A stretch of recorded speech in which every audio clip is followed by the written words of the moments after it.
جن کی عمر 70 سال 80 سال وہ بھی کووڈ سے ریکور ہو کے گئے. سو یہ ہمارے لیے انکریجنگ بات تھی. اس کے بعد پھر ایک سرج آیا گلگت بلتستان کی ہر ڈسٹرکٹ کے اندر، یہ بڑا کم ہوتا اور اس کے بعد پھر کم ہوا، ریکور ہوئے. سو اب میں سمجھتا ہوں کہ گلگت بلتستان میں کرونا کے حوالے سے بہت سارا کام ہوا ہے. اس کی اویئرنیس کے اوپر کام ہوا ہے، ڈس انفیکشن کے اوپر بہت کام ہوا. آپ نے دیکھا بھی گلگت سٹی کے اندر، بلکہ کراس گلگت بلتستان ڈس انفیکشن سیلز بنائے گئے، فیومیگیشن بھی کی گئی، ڈس انفیکشن بھی کی گئی. اویئرنیس کے اوپر بہت زیادہ کام ہوا، چاہے وہ سوشل میڈیا ہو. ہم نے اویئرنیس کے حوالے سے ایک اور بڑا انٹرسٹنگ کام کیا کہ گلگت ڈویژن میں اپنے تمام جو ہمارے ٹیچر حضرات ہیں ان کو بھی میں بڑا اپریشیٹ کرتا ہوں کہ ہم نے گلگت ڈویژن کے ہر گھر تک اویئرنیس پمفلٹ پہنچائے. ساتھ ساتھ اویئرنیس کے حوالے سے ہمارے ساتھ سول سوسائٹی نے ساتھ دیا. میں سلوٹ کروں گا اپنے جو پریس کے ساتھی ہیں، میڈیا کے ساتھی ہیں، انہوں نے بڑا ساتھ دیا. سو ابھی تک ہماری یہ کورونا کی جو فائٹ تھی اس میں سب نے ایک ٹیم بن کے کام کیا اور اچھے رزلٹ سامنے آئے.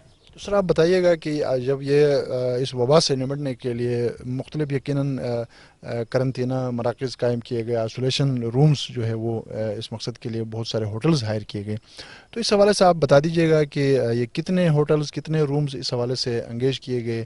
اور بعض اوقات سوشل میڈیا میں اس حوالے سے بھی خبریں آئی کہ اس میں شفافیت کا جو زیادہ خیال نہیں رکھا گیا، فوڈز کے حوالے سے باتیں ہو گئی، تو اس پر تھوڑی سی آپ بات کیجیے.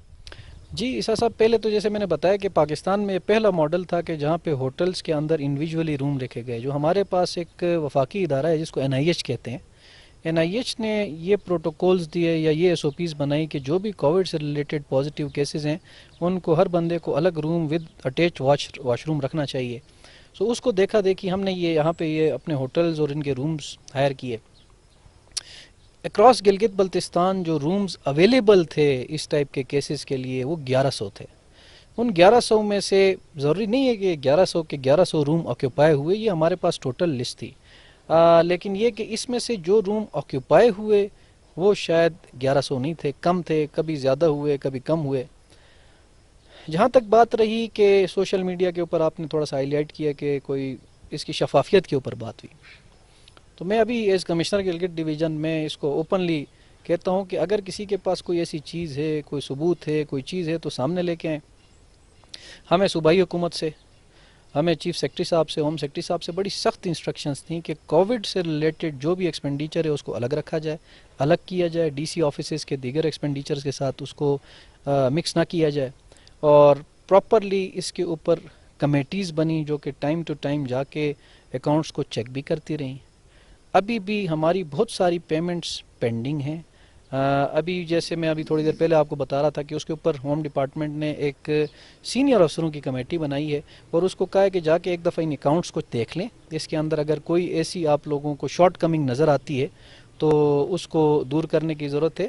سو جب اس طرح بڑا کوئی کام ہوتا ہے، اس کے اندر ایکسپینڈیچر بھی ہوتا ہے تو بات ضرور ہوتی ہے، لیکن کوئی نہ کوئی ثبوت، کوئی پروف ضرور ہونا چاہیے جس کے اوپر بات کریں. اور ابھی اس کی پیمنٹس ہونا بقایا ہے.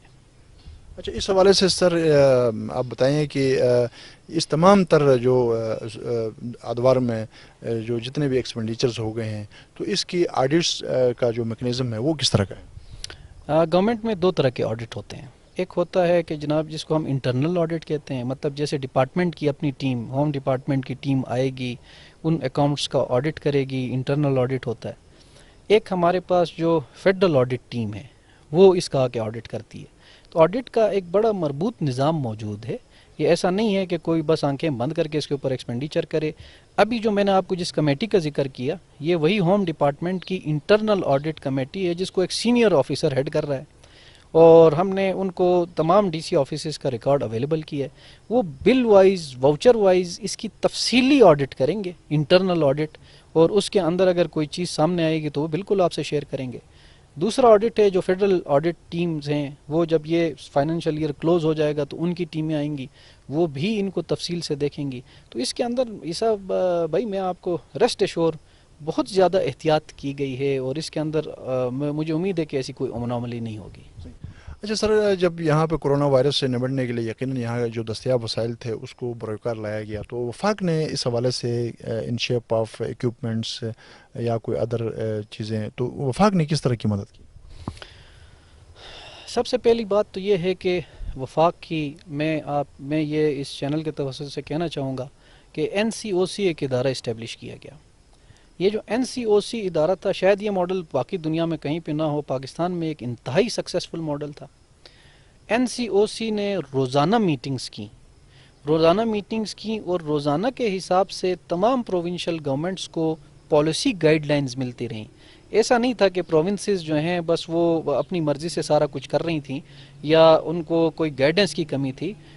NCOC نے مختلف طریقے کا ڈیٹا جمع کیا، اس ڈیٹا کو انالائز کر کے ڈیٹا کے بیس پہ ریکمنڈیشنز کی پروونشل گورنمنٹس کو.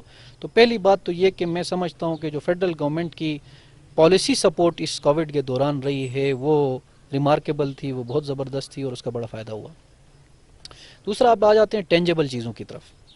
اس حساب سے آپ دیکھیں تو جب یہ کووڈ آیا تو آپ کو یاد ہوگا کہ گلگت میں ٹیسٹنگ کیپیسٹی 20-25 تھی، اور آج جب میں آپ سے بات کر رہا ہوں تو اکراس ایک لیب تھی اور 20-25 ٹیسٹنگ کیپیسٹی تھی. اس وقت ہمارے پاس گلگت لیب میں تقریباً 200 ٹیسٹ پر ڈے کرنے کی کیپیسٹی ہے. ہمارے پاس بلتستان میں CMH میں آرمی اتھارٹیز نے ہیلپ کی، CMH میں ٹیسٹنگ فیسلٹی موجود ہے، دیامر میں ٹیسٹنگ فیسلٹی موجود ہے. تو 3 لیبز بنی. ان لیبز کے اندر جو ٹیسٹنگ کٹس تھیں وہ فیڈرل گورنمنٹ سے آئیں، PCR مشینیں فیڈرل گورنمنٹ کی طرف سے آئیں. اس کے علاوہ آپ دیکھیں کہ ہمیں جو وینٹیلیٹرز ہیں کچھ اس میں سپورٹ ملی.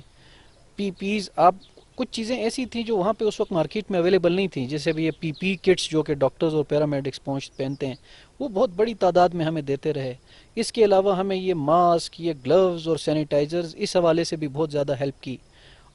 میں یہ صدر پاکستان صاحب خود تشریف لائے، گلگت آئے، وہ بھی ہمارے لیے ایک سپورٹ تھی، ایک مورل بوسٹر تھا ہمارے لیے. میں یہ سمجھتا ہوں کہ اس سارے پروسیس کے اندر فیڈرل گورنمنٹ کی بہت زیادہ ہمیں سپورٹ رہی ہے، اور آگے بھی امید کرتے ہیں کہ اسی طرح ہمیں یہ سپورٹ رہے گی تو انشاءاللہ اس وبا سے ہم بہتر طریقے سے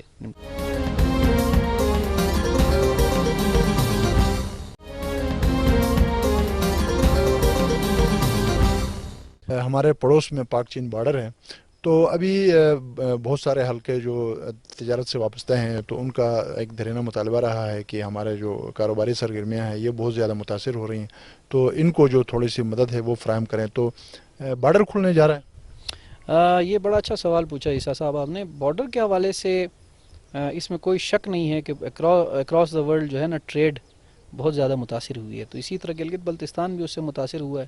تو جو پاکستان چائنا ہے، سنکیانگ پروونس سے ہمارا ایک بارڈر ٹریڈ ایگریمنٹ ہے 1985 کا. اس کے تحت یہ بارڈر ہر سال 1 اپریل کو کھولا جاتا ہے. لیکن اس سال بدقسمتی سے کووڈ کی وجہ سے اس کو 1 اپریل کو نہیں کھولا جا سکا. ہوپ فلی اس 15 جولائی تک اس بارڈر کو کھولنے کی کوئی بات چل رہی ہے. حتمی ابھی تک کوئی فیصلہ نہیں ہوا ہے. بارڈر کھولنے میں جو سب سے زیادہ امپورٹنٹ چیز ہے، بارڈر کھولنے سے پہلے یہ ہم بھی یہ چاہتے ہیں اور چائنیز گورنمنٹ بھی یہ چاہتی ہے کہ SOPs کو پورا فالو کیا جائے. اس کے لیے اپنی تیاری کی جا رہی ہے، ہماری سائڈ سے بھی تیاری کی جا رہی ہے، ان کے سائڈ سے بھی تیاری کی جا رہی ہے. تو امید ہے کہ اس 15 جولائی تک اس کا کوئی کنکریٹ فیصلہ ہو جائے گا. تو جیسے کہ آپ نے بارڈر کے حوالے سے بتایا، تو سر آپ یہ بھی بتائیے گا کہ اس وقت وفاق چاہتا ہے کہ ٹورزم سرگرمیاں جو ہیں وہ دوبارہ سے شروع ہو سکیں. تو اس حوالے سے گلگت بلتستان میں جو ہوٹل انڈسٹری کے جو لوگ ہیں یا دوسرے جو لوگ ہیں تو وہ بھی چاہ رہے ہیں کہ تجارتی سرگرمیاں، سیاحتی سرگرمیاں شروع ہونی چاہیے. تو گلگت بلتستان میں سیاحتی سرگرمیوں کو پہلے کی طرح اوپن کرنے کے لیے کس طرح کے مسائل؟ ہاں، یہ بڑا جو ہے نا انٹرسٹنگ اسپیکٹ ہے اس کووڈ کا کہ گلگت بلتستان میں ہماری اکانومی جو ہے نا اس ٹورزم پہ بہت زیادہ ڈیپینڈنٹ ہے. اور پچھلے 4-5 سالوں میں اس علاقے میں حالات بہت بہتر رہے ہیں. پچھلے کافی عرصے سے کوئی الحمدللہ ایسا کوئی خوشگوار واقعہ نہیں ہے. اس وجہ سے بہت سارے ٹورسٹ آتے تھے اس سال، اور اس ٹورسٹ زیادہ آنے کی وجہ سے بہت سارے ٹورزم سے ریلیٹڈ بزنسز بھی بڑھنے لگے تھے. گیسٹ ہاؤسز تھے، گاڑیاں لوگوں نے خریدی تھیں، ریسٹورنٹس بنے تھے. انفارچونیٹلی اس سال یہ کووڈ آ گیا تو اب یہ ٹورزم انڈسٹری ہماری بالکل بیٹھی ہوئی ہے اور ہمیں اس چیز کا پورا احساس ہے. اس حوالے سے ہم نے پروونشل گورنمنٹ نے، ہمارے ٹورزم ڈپارٹمنٹ نے ٹورزم سے ریلیٹڈ تفصیلی SOPs بنائی. آپ نے سوال یہ پوچھا کہ چیلنجز کیا ہیں، تو چیلنجز بہت سارے ہیں. ہم نے جب اس کو ہم نے ڈسکشن کی اور ایک پوائنٹ ایسا ہے کہ اس پہ بھی بات ہوئی کہ اگر ہمارے یہاں پہ سینکڑوں ٹورسٹ آتے ہیں اور کوئی خدا نخواستہ ٹورسٹ ہیں جن کا تعلق کراچی سے اور ہمارے کسی ہوٹل کے اندر ان کو کووڈ کے سیویئر سمٹمز آتے ہیں، ان کو میرے سانس کی تکلیف ہو جاتی ہے. تو گلگت بلتستان باقی ملک سے ڈیفرنٹ اس طرح ہے کہ یہاں سے جو زمینی سفر ہے وہ 15 سے 16 گھنٹے کا ہے. تو لوگوں کو یہاں سے ایویکویٹ کرنا ایک بہت بڑا چیلنج ہے. اب ہمارے اپنے ہاسپٹلس کی اگر فرض کریں ہم یہاں پہ ہمارے پاس منیمم 50,000 ٹورسٹ آتا ہے اور اس میں سے ٹوٹل 10 لوگ بھی ان کو سانس کی تکلیف ہو کے وہ سیریس ہو جاتے ہیں, تو ہمارے اپنے ہاسپٹلس کی کیپیسٹی کم ہے. یہ کیپیسٹی جو ہے یہ تو یہاں گلگت بلتستان کے لوگوں کے لیے کم ہے, تو ہم ٹورسٹ کو کیسے کیٹر فار کریں گے. تو اس طرح کے کافی سارے پریکٹیکل چیلنجز تھے. بہرحال اب اس کی تفصیلی SOPs بنائی جا چکی ہیں. میں آج سے کوئی مہینہ پہلے فیڈرل گورنمنٹ نے NCOC نے ہی اس کے اوپر گائیڈ لائن دی تھی, GB گورنمنٹ نے اور KPK گورنمنٹ نے اپنی SOPs تفصیلی اس کے لیے تیار کی ہوئی ہیں.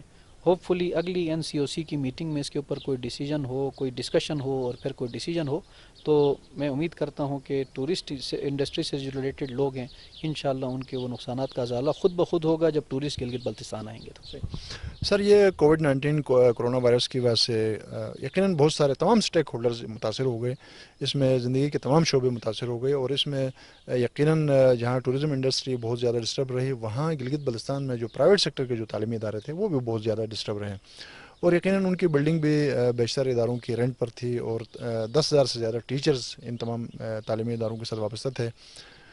والدین فیس پے نہیں کر رہے ہیں, گورنمنٹ کی طرف سے کوئی مدد نہیں ہو پا رہی ہے, اور اسکول ابھی تک بند ہیں, بچوں کا مستقبل تاریک ہو چکا ہے. معاشی طور پر بھی, تعلیمی طور پر بھی والدین, بچے اور اسکول کے جو مالکان ہیں وہ بہت زیادہ متاثر ہیں. تو ان کے لیے کوئی امدادی کوئی پیکیج یا کوئی اس طرح کی چیزیں, شاید وہ بہت بڑے پیمانے پر احتجاج کرنے کے لیے بھی وہ سب بندی کریں, تو اس حوالے سے کچھ کوئی امدادی کوئی پیکیج دیا جا سکتا ہے؟ حلیم صاحب, یہ کرونا نے ساری دنیا کو افیکٹ کیا ہے, ساری دنیا کی ایجوکیشن انڈسٹری کو افیکٹ کیا ہے, چاہے وہ پبلک سیکٹر ادارے ہیں چاہے وہ پرائیویٹ سیکٹر ادارے ہیں, ان سب کو کووڈ نے بہت بری طرح افیکٹ کیا ہے. جہاں تک بچوں کی تعلیم کی بات ہے تو ہر انسان کے گھر میں بچے ہیں اور ان کو ان کی تعلیم کا بہت زیادہ کی فکر ہے, تو یہ اس میں بھی کوئی دو رائے نہیں ہے کہ وہ تعلیم کے حوالے سے بھی لوگ متاثر ہوئے ہیں. تو جہاں تک گلگت بلتستان کی بات کرتے ہیں تو ہمارے پاس یہاں پرائیویٹ سیکٹر کے اندر جو ادارے ہیں, پہلی بات تو یہ کہ بہت بڑی تعداد میں نہیں ہے آلدو, لیکن یہ کہ ان کی بڑی کنٹریبیوشن ہے ایجوکیشن سیکٹر کے اندر. اس وقت جو تعلیمی جو سروے ہے اس کے مطابق جو گورنمنٹ کے اپنے جو فگرز ہیں, سرکاری تعلیمی اداروں سے تھوڑی سی زیادہ تعداد جو ہے پرائیویٹ تعلیمی اداروں میں زیر تعلیم. جو پرائیویٹ تعلیمی ادارے زیادہ ہوں گے ان ٹرمز آف اسٹوڈنٹ ٹیک, جو اسٹوڈنٹس ہیں نا ہمارے پاس وہ سرکاری اداروں میں زیادہ ہیں, but having said that in کی کنٹریبیوشن بہت ہے. وہ جو پرائیویٹ تعلیمی ادارے بھی ہیں ان کی بھی بہت زیادہ کنٹریبیوشن ہے, لیکن کیونکہ یہ کورونا وائرس ایک گلوبل پینڈیمک ہے, ہر پوری دنیا میں افیکٹ ہوا ہے, تو GB میں بھی جو پرائیویٹ تعلیمی ادارے ہیں وہ اس سے بہت زیادہ افیکٹ ہوئے ہیں. اٹلی جیسے ممالک نے, برازیل جیسے ممالک نے, دنیا کے بڑے چائنا جیسے ممالک نے اپنے ملک کو کھولا ہے, اپنے تعلیمی اداروں کو کھولا ہے, تو ہمارا بھی انشاءاللہ وہ ٹائم دور نہیں ہے کہ ان کو کھولا جائے گا. کورونا بھی ہے سر, گلگت بلتستان میں عام انتخابات بھی ہونے جا رہے ہیں, اور اس حوالے سے الیکشن کمیشن بھی تھوڑا بہت سرگرم نظر آ رہا ہے, تو آپ سمجھتے ہیں کہ سر اس وقت یقیناً الیکشن کمیشن نے بھی کافی سارا ہوم ورک کرنا ہوتا ہے, اور سیاسی جماعتوں نے بھی کافی سارا ہوم ورک کرنا ہوتا ہے, تو کورونا وائرس کی دہشت اپنی جگہ پہ موجود ہیں, تو اس وقت آپ سمجھتے ہیں کہ سر جو انتظامیہ کا ایک جو رول ہوتا ہے الیکشن میں, تو انتظامیہ اس قابل ہے کہ اس وقت جو ان کے اوپر جو ذمہ داریاں عائد کی جا سکیں وہ ان تمام ذمہ داریوں کو احسن طریقے سے اس کورونا کے SOP کو فالو کرتے ہوئے وہ ساری چیزیں کر سکے گی؟ اس طرح عیسیٰ صاحب کے گلگت بلتستان میں بالکل آپ نے صحیح فرمایا کہ الیکشن جو ہے بس اسی سال الیکشن ہونے ہیں. اس حوالے سے ہمارے جو چیف الیکشن کمشنر صاحب ہیں محترم, انہوں نے نوٹیفیکیشن کی ہے ڈیٹ کا.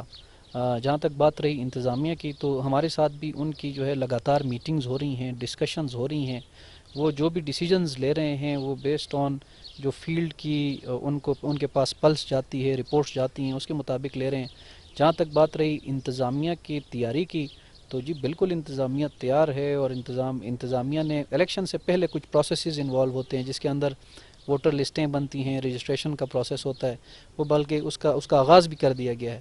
سو انتظامیہ اس کے لیے پوری طرح تیار ہے, اور جیسے چیف الیکشن کمشنر صاحب جو ہیں اپنے جو بھی نوٹیفیکیشنز کریں گے اور جو بھی شیڈول اور ورک پلان دیں گے اس کے مطابق ہم کام کر رہے ہیں اور کرتے رہیں گے. اور ساتھ ساتھ شاید آپ کے علم میں بھی ہو کہ ابھی چند دن پہلے انہوں نے نوٹیفیکیشن کی, انہوں نے ایک آل پارٹیز کانفرنس بھی بلائی ہے. تو اس کے اندر جو سب سے امپورٹنٹ سٹیک ہولڈرز ہیں میرے خیال وہ سارے پولیٹیکل لوگ ہیں. سو ان کی رائے آئے گی کہ کیسے اس کو کرنا ہے اور کب کرنا ہے, تو اس کو بھی وہ ضرور انشاءاللہ ویٹیج دیں گے. جہاں تک انتظامیہ کی بات ہے, ہماری انشاءاللہ پوری تیاری ہے, اور ہم اس تیاری کے مطابق اس جو بھی ان کے احکامات ہوں گے ہم اس کو کریں گے۔ سر آپ کے پاس گلگت ڈیولپمنٹ اتھارٹی کا قلمدان بھی ہے اور یقیناً گلگت ڈیولپمنٹ اتھارٹی کے اوپر بڑی بھاری ذمہ داریاں عائد ہوتی ہیں، تو اس وقت جو شہر کا جو چہرہ ہے اس کو جہاں خوبصورت بنانا ہے وہاں پر لوگوں کو صاف پانی کی فراہمی کو بھی یقینی بنانا ہے، اور اس وقت یقیناً بہت ساری بیماریاں جو ہے صاف پانی نہ ملنے کی وجہ سے پھیل رہی ہیں، تو گلگت میں اور اس شہر کے اندر صاف پانی کی فراہمی کے لیے آپ سمجھتے ہیں کہ گلگت ڈیولپمنٹ اتھارٹی کوئی رول پلے کر رہا ہے؟ جی عیسیٰ صاحب، اس کے اوپر گلگت ڈیولپمنٹ اتھارٹی نے بڑا اچھا کام کیا ہے۔ پہلی بات تو یہ ہے کہ جو سب سے زیادہ پرابلمیٹک ایریا تھا وہ ہمارا ایریا جو ہے گلگت ریور کا لیفٹ بینک تھا۔ اس کے لیے ایک بہت ہی state of the art scheme design کی گئی۔ یہ جس ایریا کی میں آپ کو بات کر رہا ہوں اس میں سکارکوئی، کونا داس، نگر کالونی کے آئیو تک یہ سارا ایریا بنتا تھا۔ اس میں ایگزسٹنگ کوئی 8-9 پمپ تھے جو کہ دریا سے پانی کھینچتے تھے اور اس کی کوالٹی کو بہت زیادہ اچھی نہیں تھی۔ سو ایک کنسلٹنٹ ہائر کیا گیا، ایک اسکیم ڈیزائن کی گئی اور وہ اسکیم اس وقت امپلیمنٹیشن کے آخری مراحل میں۔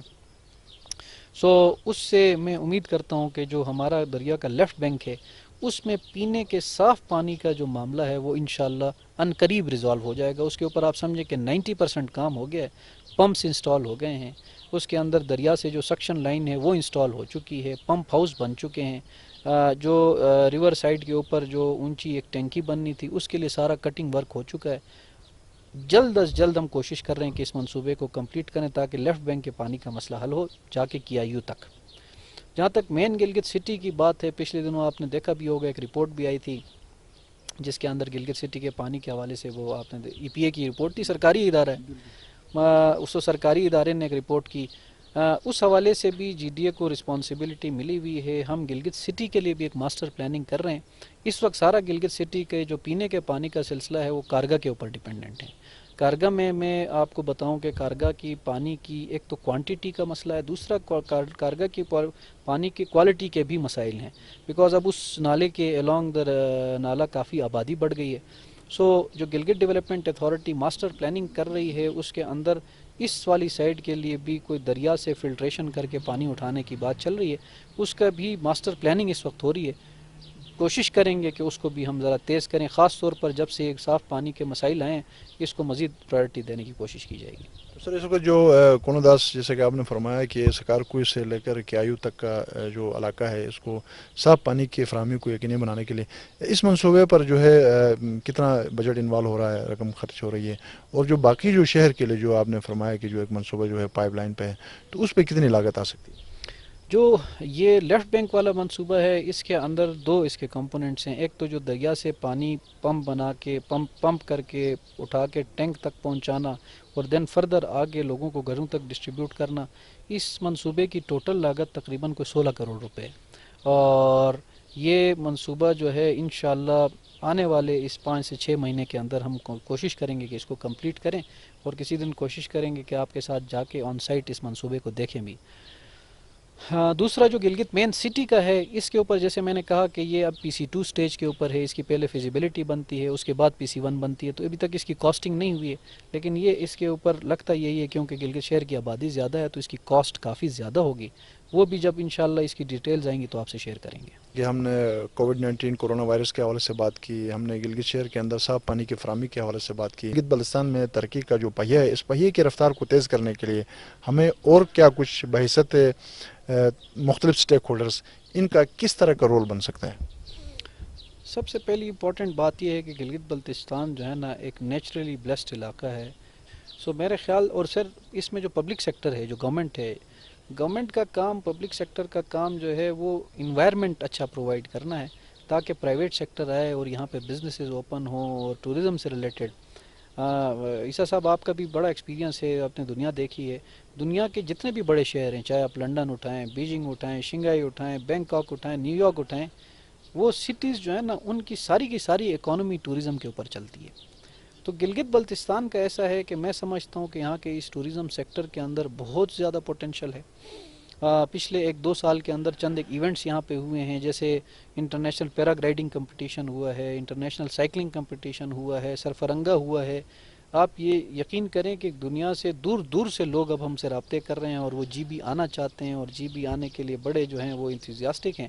سو میں سمجھتا ہوں کہ اس علاقے میں سب سے زیادہ سکوپ اگر کسی سیکٹر میں ہے تو وہ ٹورزم سیکٹر ہے. اور اس ایک ٹورزم سیکٹر کے اندر فردر بہت سارے سیکٹرز ہیں. ہوٹلنگ ہے, ٹرانسپورٹ ہے, ریسٹورانٹس ہیں, ٹریکنگ ہے, ایڈونچر سپورٹ ہے, ایکو ٹورزم ہے, بہت ساری ونٹر سپورٹس ہیں. سو یہ سارا کچھ اس ٹورزم کے اندر آتا ہے. سو ایک پہلا تو یہ سیکٹر ہے جو کہ بڑا امپورٹنٹ ہے. سیکنڈلی اگر گلگت بلتستان کی آپ بات کریں تو میں سمجھتا ہوں کہ یہاں پہ ہمارے پاس آلدو ہمارے پاس لینڈ ہولڈنگ بڑی کم ہے, لیکن ایگریکلچر سیکٹر کے اندر بھی خاص طور پر اس میں جو ہارٹیکلچر سائڈ ہے, فروٹس ہیں اور آف سیزن ویجیٹیبلز ہیں, اس کے اندر بہت زبردست کام ہو سکتا ہے. جی ناظرین, ہم نے آج گلگت بلتستان کے مختلف ایشوز کے حوالے سے بات کی پروگرام احوال گلگت بلتستان میں, اور یقیناً گلگت بلتستان میں بہت سارے ایسے ذمہ دار ادارے ہیں, بہت سارے ایسے ذمہ دار شخصیات ہیں جن کا کام گلگت بلتستان میں تعمیر و ترقی کا جو پہیہ ہے اس پہیے کی رفتار کو حقیقی معنوں میں اس کی رفتار کو آگے بڑھانا ہو. اور یقیناً ان شخصیات میں ایک نام کمشنر عثمان صاحب کا بھی تھا, اور آج ہم نے آپ سے بات بھی کرائی, اور یقیناً انہوں نے مختلف شعبوں کے حوالے سے مختلف پہلوؤں پر بہت خوبصورت انداز میں انہوں نے بات بھی کی. اور یہ خطہ انتہائی اہمیت کا حامل ہے. یقیناً ہم دفاعی حوالوں سے دیکھیں, نظریاتی حوالوں سے دیکھیں, پاکستان کی ترقی میں گلگت بلتستان کے جو لوگ ہیں ان کے کردار کے حوالے سے ہم بات کریں تو یقیناً اس میں بہت کچھ کہا جا سکتا ہے, بہت کچھ لکھا جا سکتا ہے. ناظرین, یہاں پر پروگرام احوال گلگت بلتستان اختتام پذیر ہوتا ہے. اللہ کریم ہر گھر گلی محلہ شہر صوبہ ملک کو شاد اور آباد رکھے. آمین یا رب العالمین.